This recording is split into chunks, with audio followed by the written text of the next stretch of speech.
All right, so we got this 2018 Ram with an EcoDiesel. Now this thing had a check engine light on with a P0133 fault code, which is your oxygen sensor bank 1, sensor 1, or 1 of 1, response slow. So you can see this oxygen sensor right here that I'm trying to take out. That there's a downpipe right here. There's your oxygen sensor. And well, we're gonna take that thing out. I think I had this apart before. I may have made a video on this already, I'm not sure. But I think that thing was full of soot and I cleaned it out. Now, it could be full of soot again, or it could have been that sensor that I pulled out that was full of soot. Either which way, we're on the passenger side of the truck, fender liner comes out, bunch of 8mm bolts, couple Christmas tree clips here, and one in the top there. And then 2 8mm bolts that go into the bottom of this tray. And yeah, once you get that liner out, oh, don't forget this ABS sensor harness. But that's gonna give you access to this sensor here. Now, this is a 24mm O2 sensor socket, I believe.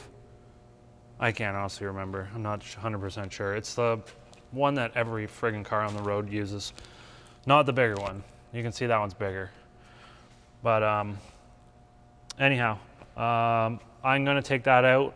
Now, the connector that goes to the back is in a bit of a tight area to get to. The connectors are on top of the transmission, and I don't think that I can reach through this way to get to the connector. You have to go from underneath, but it's in such a spot that you can only fit one arm up there and you can't undo the locking tab because they're just such a pain. So I think I remember I had to use a long screwdriver or something like that to get the lock undone, and then I could reach up there and pinch the connector to unplug it.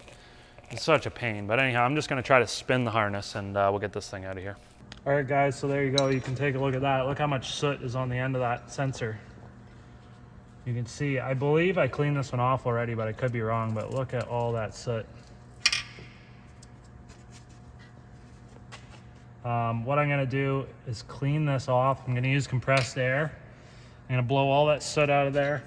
That soot gets in the sensor, and now that sensor can't read properly. It's giving a slow response because that soot is dampening the actual exhaust flow readings, the oxygen content in the exhaust.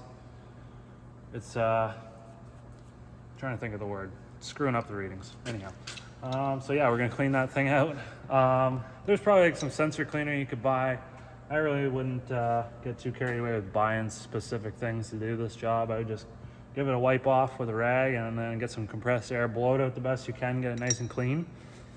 And if you have the ability, probably do like a forced regen on this thing. Just get everything nice and hot and get all the sensors reading. The computer will probably realize the sensors reading correctly and all that stuff. Try to clear your fault codes. Might not even need to do a regen, but I like to do them anyways just to get all the sensors reading and get the truck running.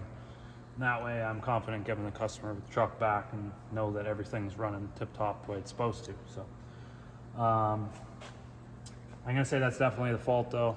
I could go and check wiring and all that stuff, but if it's not the fault, come back to the channel because we'll be making a video on that. So thanks for watching. If you like this content, make sure that you hit that subscribe button. It really helped me out. And don't forget to give this video a thumbs up, and we'll see you in the next one.